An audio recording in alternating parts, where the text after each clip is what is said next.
Barbecue ফেলাও। হ্যাঁ, এই যে দেখো ফায়ারের মধ্যে হচ্ছে মশলা দিয়ে তারপর হচ্ছে চিকেনগুলো দেওয়া হচ্ছে। মশলা দিয়ে চিকেন দাও। হুম, আপু যখন ভাইয়া দিবে তখন ভিডিও করবে। লাইটটা বেশি দূরে হয়ে গেছে। আবার যাচ্ছে এই পাশে আসো। রেকর্ডিং কি করি? হ্যাঁ, এখানে দাও।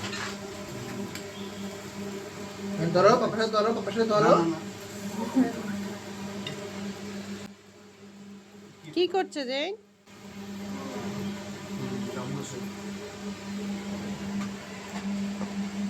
খুশি। এটা পুরো ওই যে কক্সবাজারে করে না? কত চিকেন দিতে হয় এখানে যাবে। এই যে যতগুলা জায়গা হবে ততগুলা হচ্ছে একটু ফাঁকা রেখে রেখে মশলা ব্রাশ করে করে এই যে এভাবে তারপরে দিতে হয়। কি তারপরে দিতে হয় না তো? একবার অনেকগুলা যখন হয়ে যায়, যখন খাবার উপযোগী হয়ে যায় তখন হচ্ছে আমরা এটাকে হচ্ছে উল্টিয়ে ফেলি। তারপর হচ্ছে অন্য পাশটাও যখন হয়ে যায় তখন হচ্ছে আমরা নামিয়ে পরিবেশন করে ফেলি খাওয়ারের জন্য। আর এটার সাথে কি ছিল জানো তুমি? এটা পরোটা রুটি। একটা পরোটা রুটি না, যতজন ছিল ততজনের জন্য পরোটা একটা রুটি পরোটা আর রুটি। চিকেন। চিকেন হুম, রুটি। একবার এক একজন ব্রাশ করছিলাম, আবার আবার চিকেনগুলো তৈরি করছিলাম আমরা। এই যে দেখছো থালি প্রায় শেষ, ফাঁকা হয়ে গেছে, মশলা মাখানো সবগুলো চিকেন শেষ। এটাই হচ্ছে লাস্টবারের মতো আমরা দিচ্ছিলাম।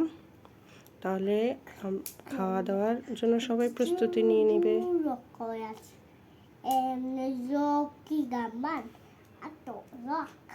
হ্যাঁ, চিকেন দিয়ে তারপর উপরে একটা পাট দিয়ে লক করে রাখতে হয়। এই যে দেখো হচ্ছে হাত পা খাটিয়ে এভাবে দেখলে বাতাস করতে হয়, তাহলে হচ্ছে কলাগুলো একটু বেশি জ্বলে আর রান্না ভালো হয়।